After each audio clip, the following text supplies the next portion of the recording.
Olivia, मुझे उम्मीद थी कि निक आज जल्दी घर आ जाएगा। मेरी सबसे अच्छी दोस्त सैंड्रा के साथ काम शुरू करने के बाद से वो ज्यादा समय तक घर पर नहीं रहा था। ऑफिस में काफी व्यस्तता थी, लेकिन फिर भी मुझे उम्मीद थी कि आज का दिन कुछ अलग होगा, क्योंकि आज हमारी चौथी सालगिरह थी।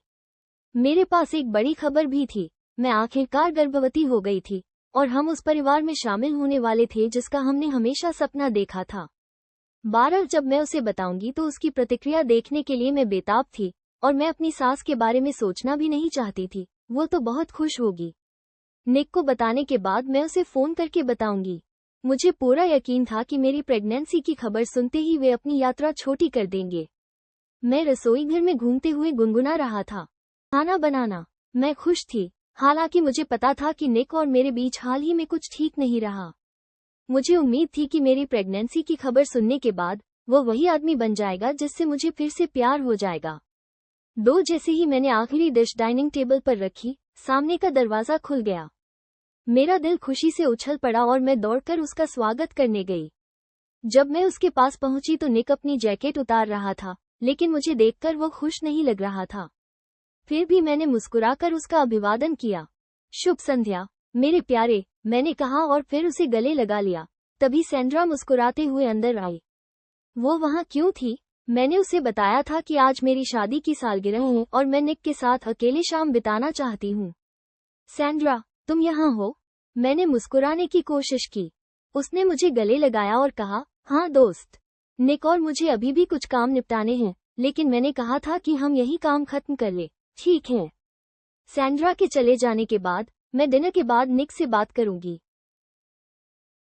खाना तो मेज पर लग ही गया है। मैं जूस ले आता हूँ, मैंने कहा। थोड़ी देर बाद हम डाइनिंग रूम की मेज पर बैठे थे। मैंने सोचा कि थोड़ी बातचीत करूं। निक, तुम्हारा दिन कैसा रहा? उम्मीद है कि अब ऑफिस में सब शांत हो गया होगा। उसने मेरी तरफ देखा। तुमने घर पर रहकर घर की देखभाल करने का फैसला किया था। अब तुम्हें काम की क्या परवाह? अब तुम्हें इससे कोई सरोकार नहीं रहा। उसकी बातें चुप गईं। वो मेरे पति थे और मुझे लगा कि मुझे उनसे पूछने का हक है कि उनका दिन कैसा रहा। मैंने आपके लिए एक उपहार लाया है, मैंने कहा और उसे लेने के लिए खड़ा हो गया। मुझे कुछ नहीं चाहिए, उसने उपहास से कहा। और आज तुम इतनी बेचैन क्यों हो रही हो? मेरा दिल बैठ गया। क्या वो हमारी सालगिरह भूल गया था? कब से भूल गया था? और कब से मुझसे ऐसे बात? मेरे पति को क्या हो गया था? वो दिन ब दिन और भी ज्यादा ठंडे और मुझसे दूर होते जा रहे थे। मैं फिर से बैठ गई और खुद को कुचला हुआ महसूस करने लगी। अरे निक, ओलिविया को तुम्हारी बहुत याद आती है। उसका तुम्हें परेशान करने का कोई इरादा नहीं था, सैंड्रा ने बीच में कहा। उसे क्या लगा कि मैं उसे परेशान कर रही हूँ? क्या इसलिए कि अब वो मुझसे ज्यादा उसके ज्यादा करीब थी? क्योंकि वे लगातार साथ काम करते थे, एक रिश्ता बनाते थे। उस रिश्ते को मेरी शादी में दखल नहीं देना चाहिए था। निक को अब भी मुझसे प्यार करना चाहिए और मेरे साथ अच्छा व्यवहार करना चाहिए था। लेकिन अब ऐसा नहीं था। मैं उन्हें बातें करते हुए ऐसे देख रही थी जैसे मैं वहां थी ही नहीं। निक उसकी तरफ और भी ज्यादा मुस्कुरा रहा था। उसके व्यवहार में एक ऐसी सौम्यता थी जो मैंने बहुत दिनों से नहीं देखी थी। मेरा दिल दुख रहा था। वो स्नेह और सौम्यता मेरे लिए होनी चाहिए थी।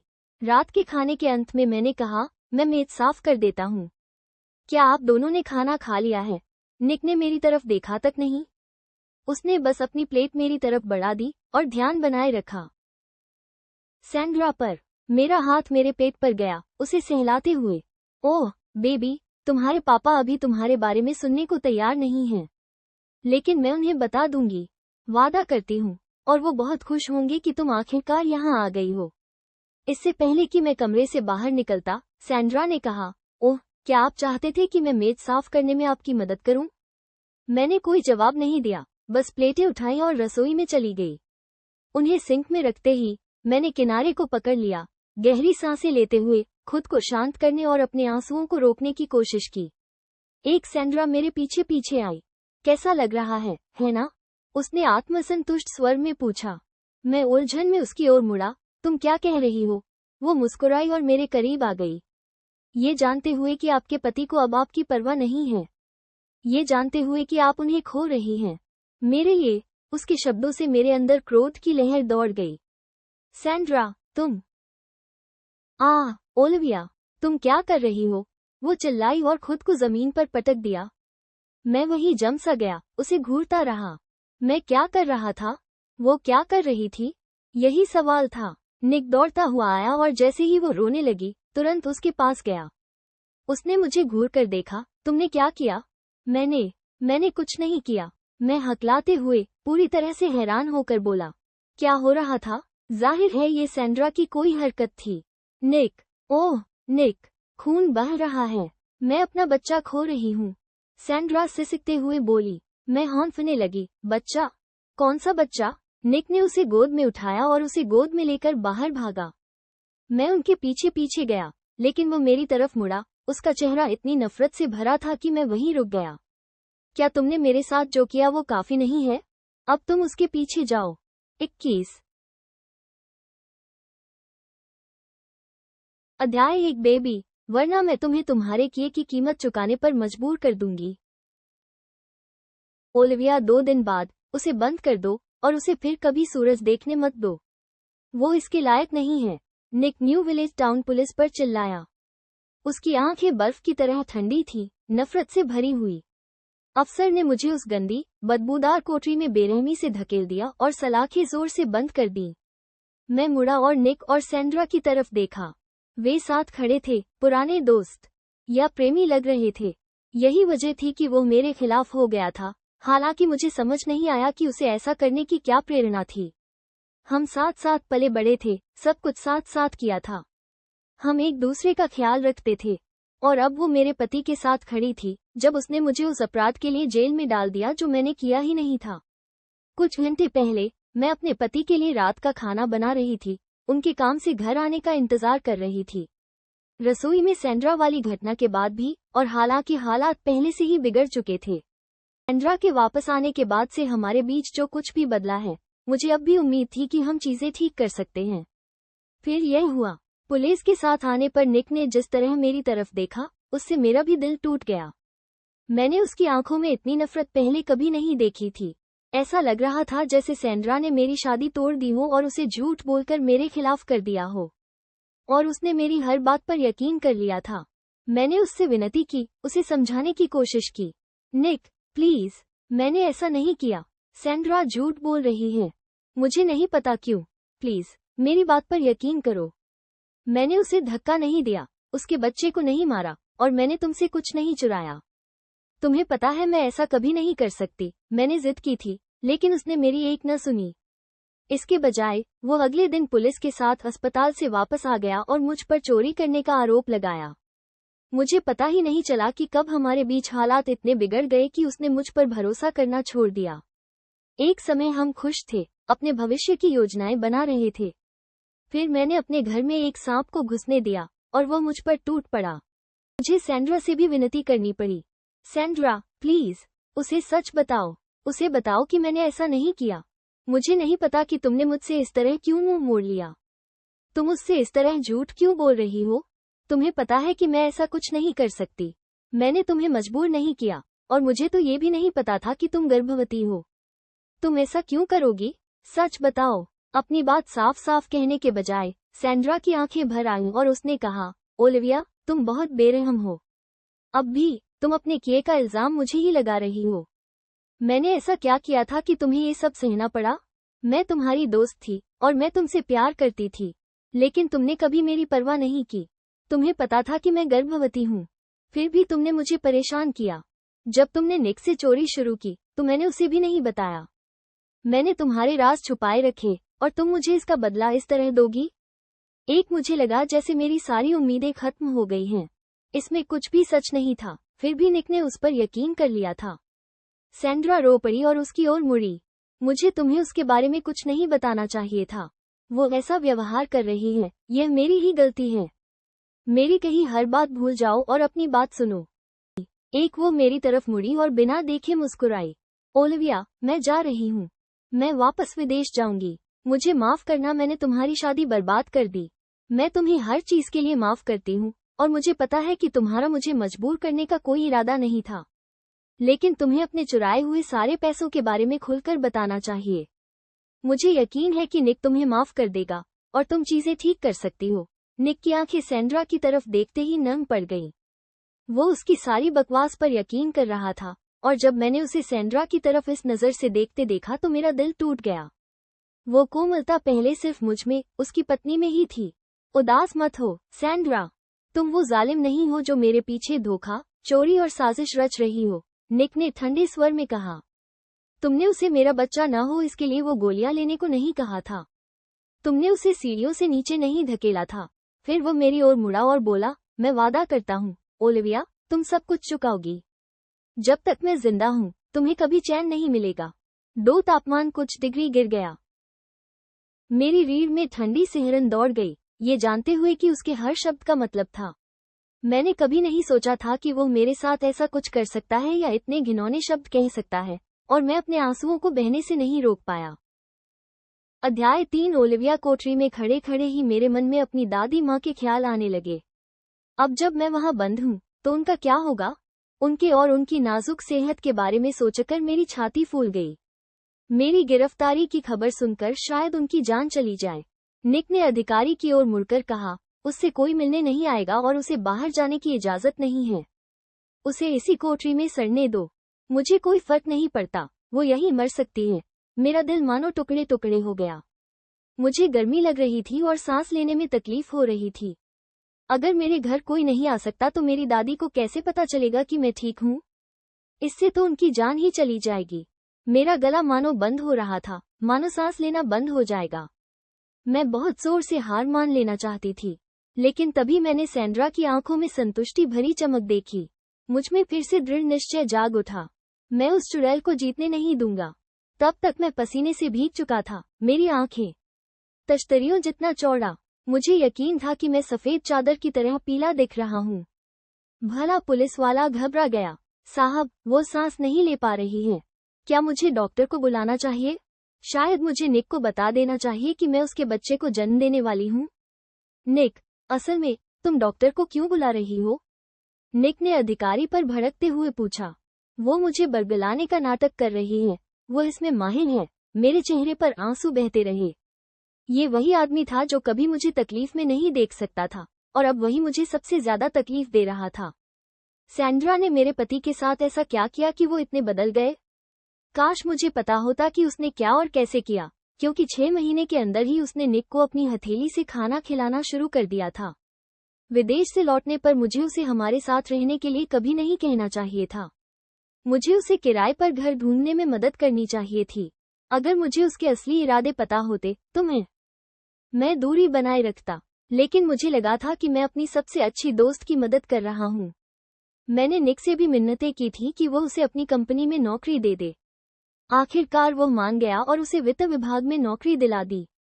वहाँ काम करके वो ये दिखाने में कामयाब रही कि मैंने अपने पति से चोरी की है, और उसने उस पर यकीन कर लिया है। सैंड्रा, मैंने कहा, एक बार फिर उससे सच बताने की विनती करना चाहता था। निक मेरी तरफ मुड़ा, अपने शरीर से उसे ढंकते हुए। मेरे दिल को और भी ज्यादा चुभ रहा था। वो पहले से ही उसके लिए इतना सुरक्षात्मक था। क्या मैंने तुम्हें चुप रहने के लिए नहीं कहा था? उसने अपना सिर एक तरफ झुकाया और मुझे एक और शब्द कहने की हिम्मत दी। मैं बच निकलने की कोशिश में शब्दों को निगल गई। तुमने इस औरत को बहुत तकलीफ दी है। अब तुम्हें उससे बात करने का कोई हक नहीं है, और मैं भगवान की कसम खाती हूँ, ओलिविया, मैं तुम्हें इसकी कीमत चुकाकर रहूंगी। मैं बोलना चाहती थी, उससे विनती करना चाहती थी कि वो मेरी बात सुने। मैं उससे कहना चाहती थी कि वो मेरी दादी को इस बारे में न बताए, झूठ न बोले और न कहे कि मैं यात्रा या कुछ और। वो जानता था कि उसकी सेहत कितनी नाजुक है और यह उसे मार डालेगा। अचानक गार्ड स्टेशन पर रेडियो पर संगीत बंद हो गया और एक रिपोर्टर की आवाज आई। एक संक्षिप्त परिचय के बाद मैंने कुछ ऐसे शब्द सुने जिनसे मुझे लगा जैसे मेरी दुनिया सचमुच बेकाबू हो गई हो। जोन्स एंटरप्राइजेस के मालिक की पत्नी को आज शाम गिरफ्तार कर लिया गया। जोन्स परिवार की पत्नी और कंपनी की पूर्व वित्तीय प्रबंधक पर लाखों की चोरी का आरोप है। सूत्रों का कहना है कि मिस्टर जोन्स ने पुलिस बुलाकर उन्हें गिरफ्तार करवा दिया। जैसे जैसे कहानी आगे बढ़ेगी, हम आपको और जानकारी देंगे। नहीं, निक, प्लीज, नहीं। मेरी दादी ये सुन लेंगी। मैं नहीं चाहती कि वो दोबारा बीमार पड़े। तुम जानते हो कि वो कितनी कमजोर हैं। प्लीज, निक, प्लीज, जाकर उनसे मिलो। कुछ बनाओ, उन्हें बताओ कि ये सब झूठ है। उन्हें बताओ कि मैं ठीक हूँ। मेरा दिल टूट रहा था। मेरी दादी अब मेरे पास बस वही थी, क्योंकि मैंने उन्हें खो दिया था। मैं उन्हें मरने नहीं दे सकता था। मुझे अब भी उनकी जरूरत थी। तुम्हें अपनी बातें चलाने का बहुत शौक है ना? निक ने व्यंग्य किया। एक शब्द और बोलो, और मैं खुद ये सुनिश्चित करूंगा कि तुम्हारी प्यारी दादी खुद समझ जाए कि एक चोर पोती का क्या हाल होता है। मैं तुम दोनों को अपना एक ऐसा रूप दिखाऊंगा जो तुमने पहले कभी नहीं देखा होगा। मैं बोलने से डरकर अपना मुंह खोलती और बंद करती रही। इसके बजाय मैंने अपनी आंखों से विनती करने का फैसला किया, लेकिन निक बस घूमकर चला गया। मैं उसे तब तक देखती रही जब तक वो कोने में मुड़ा नहीं और फिर घुटन भरी सिसकियां लेने लगी। मेरे गले में एक गांठ सी जम गई जिससे सांस लेना मुश्किल हो गया। वो आदमी जो मेरा सब कुछ था, जो 1 घंटा भी मेरा हालचाल पूछे बिना नहीं रह सकता था, अब मेरा सताने वाला बन गया था। ऐसा लग रहा था जैसे मैं मर रही हूँ। शायद मैं मर रही थी और मुझे पता ही नहीं था। अफसर ने देखा और दौड़कर पानी लेकर आया।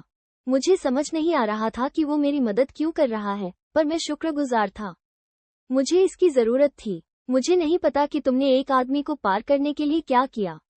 ऐसा ही है, उन्होंने मुझे बोतल देते हुए कहा, लेकिन ऐसा लगता है कि आपने बहुत बड़ी गलती कर दी है। कांपते हाथों से मैंने उसका प्रस्ताव स्वीकार कर लिया और पानी गटक लिया। मेरे हाथ इतने जोर से कांप रहे थे कि पानी मेरी ठुड्डी से नीचे गिरकर मेरी छाती तक भीग गया। मैंने उस अधिकारी को एक उदास मुस्कान दी। मैंने कहा, मैंने जो किया वो अपने सबसे अच्छे दोस्त की मदद करने के लिए किया था, और उसने उसे मेरे खिलाफ कर दिया। अगर मुझे पता होता कि वो ऐसा करेगी, तो मैं उसकी कभी मदद नहीं करता। मैं जोर से हंसी। अब मैं जोन्स परिवार की संरक्षित और प्यारी पत्नी नहीं रही। अब मैं न्यू विलेज के लिए मजाक का पात्र बन गई थी। एक ऐसी पत्नी जिसे उसके ही पति ने लाखों की चोरी के जुर्म में जेल भेज दिया था। मैं सचमुच दयनीय थी। मेरी हंसी एक बार फिर सिसकियों में बदल गई। ओह मिस, अधिकारी ने कहा, लोग क्रूर हो सकते हैं। मुझे खेद है कि आपको ये कठिन तरीके से सीखना पड़ रहा है। किसी ने ताली बजाई और अधिकारी ने मुड़कर देखा। सैंड्रा वहीं खड़ी मुस्कुरा रही थी। तुम अच्छी हो, ओलिविया, उसने कहा। मैं तुम्हें ये बात बताती हूँ। अब तुम इस बेवकूफ को यकीन दिला ही चुकी हो कि तुम ही शिकार हो। तुमने उससे क्या वादा किया था? घास में लौटने का, क्योंकि हम दोनों जानते हैं कि तुम सब कुछ खो चुकी हो। तुम्हारा शरीर ही तुम्हारे पास बचा है। उसकी आवाज सुनकर मेरा मन किया कि मैं उसके पास जाकर उसका गला घोंट दूं। मैं तुम्हारी तरह नहीं हूँ, मैंने थूकते हुए कहा। अधिकारी चले गए और हमें वो गोपनीयता दे दी जो मैं नहीं चाहता था। ओह, तुम्हें अब भी लगता है कि तुम मुझसे बेहतर हो? वो भी तब जब मैंने तुमसे सब कुछ छीन लिया है। वो हंसी, साफ तौर पर मेरी तकलीफ का मजा ले रही थी। मैंने उसे उसकी वास्तविक स्थिति में क्यों नहीं देखा? तुम बहुत बुरे हो, मैंने कहा, और ये ज्यादा दिन नहीं चलेगा। मैं यहाँ से निकल जाऊंगा, अपना नाम साफ करूंगा, और फिर मैं तुम्हारे पीछे अपनी पूरी ताकत से पड़ूंगा। उसने हंसना बंद कर दिया। उसकी अभिव्यक्ति इस तरह कठोर हो गई कि मैं अंदर तक हिल गया। सुनो, ओलिविया, ये हाई स्कूल या कॉलेज नहीं है। मैं बड़ी हुई हूँ, जिई हूँ, और चीजें देखी हैं। अध्याय 3 में अब वो सैंड्रा नहीं रही जो पहले थी। मैं बदल गई हूँ, और कसम से, अगर तुमने मेरे पीछे आने की हिम्मत की, तो मैं तुम्हें सिर्फ चोरी के इल्जाम से ज्यादा कुछ दूंगी। मैं तुम्हें मार डालूंगी। या मैं जेल की अंधेरी कोठरी में बैठी अपने बच्चे के बारे में सोच रही थी कि ऐसी जगह में वो कैसे जिंदा रहेगा। मुझे अपनी परवाह नहीं थी। वे मुझे जब तक चाहे वहां रख सकते थे, लेकिन मेरा बच्चा इसके लायक नहीं था। उसे जेल में पैदा होने या मेरे पापों की सजा भुगतने का हक नहीं था। मेरी जेल में अभी सिर्फ दूसरा दिन था, और पुलिस निक से किया अपना वादा निभा रही थी कि मुझे बाहर नहीं जाने देगी। लेकिन मुझे लगा कि वे हद कर रहे हैं। मेरे आने के बाद से उन्होंने मुझे खाना नहीं दिया था। अच्छा हुआ कि अब मेरे पेट में कुछ भी नहीं रहा। मुझे सुबह की उल्टी होने लगी थी, लेकिन मुझे अब भी भूख लग रही थी। हालांकि मुझे पता था कि मैं जो भी खाऊंगी वो फिर से ऊपर आ जाएगा। ओह मेरी बच्ची, मैंने अपने पेट को सहलाते हुए कहा, मुझे बहुत दुख है कि तुम इस दौर से गुजर रही हो, कि तुम इस दुनिया में अपना जीवन शुरू करने जा रही हो इस तरह। लेकिन मैं तुमसे कसम खाता हूँ, मैं तुम्हारी रक्षा करूंगा। तुम्हारे पिता को कभी पता नहीं चलेगा कि तुम मौजूद हो, और वो तुम्हें या मुझे फिर कभी नुकसान नहीं पहुंचाएंगे। उन्होंने बहुत कुछ कर लिया है। कोठरी का दरवाजा खुला। मैं खड़ा था कि निक का सबसे अच्छा दोस्त एथन नजर आया। ओह ओलिविया, मुझे अफसोस है कि मैं वहां नहीं था। मुझे अभी पता चला कि क्या हुआ था और मैंने निक को अपनी बात कह दी। लेकिन वो टस से मस नहीं हुआ। वो मुझे तुम्हारे खिलाफ जो सबूत होने का दावा कर रहा है वो भी नहीं दिखा रहा। वो आरोप वापस लेने और तुम्हें रिहा करने से इनकार कर रहा है। वन में उदास होकर मुस्कुराया। सब ठीक है एथन। मुझे खुशी है कि तुम यहाँ हो। मुझे तुम्हारी मदद चाहिए। उसने आह भरी। उसकी आंखों में दया थी। मुझ पर दया मत करो, मैंने कहा। मैं ठीक हो जाऊंगा। मुझे बस तुम्हारी एक मदद चाहिए, लेकिन निक को मत बताना। उसने भौहें चढ़ाईं। ओलिविया, उसने मुझे सिर्फ आज ही तुमसे मिलने दिया। इसके बाद वो मुझे वापस नहीं आने देगा। तो फिर चलो इसे महत्व देते हैं, मैंने सिर हिलाते हुए कहा। मैं गर्भवती हूँ।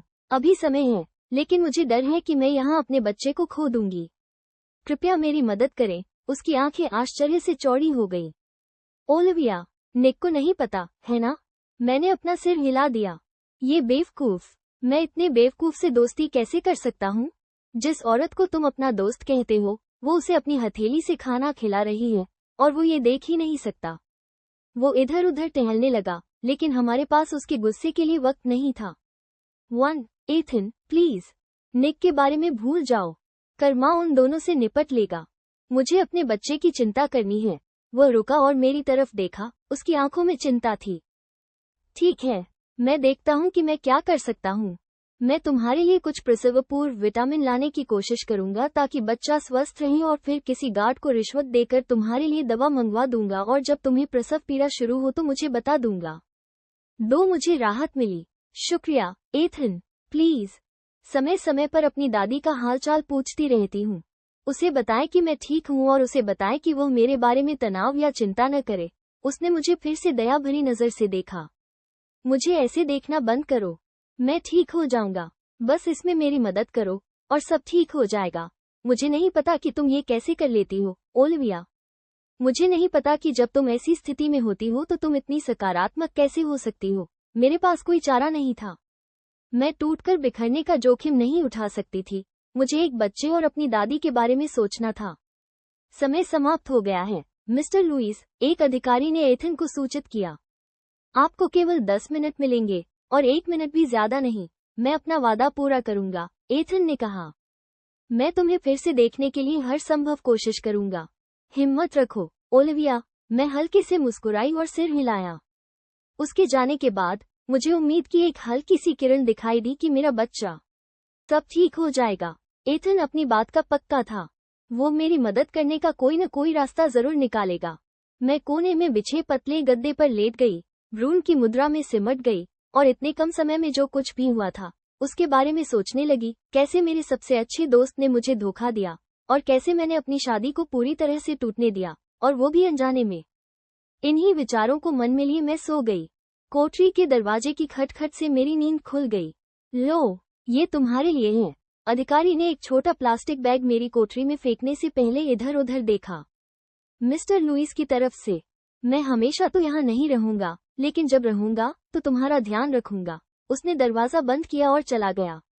मैं प्लास्टिक बैग की तरफ दौड़ी और उसमें खाना और विटामिन दोनों मिले। एथन के इस काम के लिए मैं उसकी आभारी हूँ, और मेरी आंखों में आंसू आ गए। मैंने जल्दी से खाना खाया, विटामिन लिए और नल से पानी पिया। लेटते हुए मैंने अपने पेट को सहलाया। सब ठीक हो जाएगा, बेबी। मैं काटना 4 वादा करना।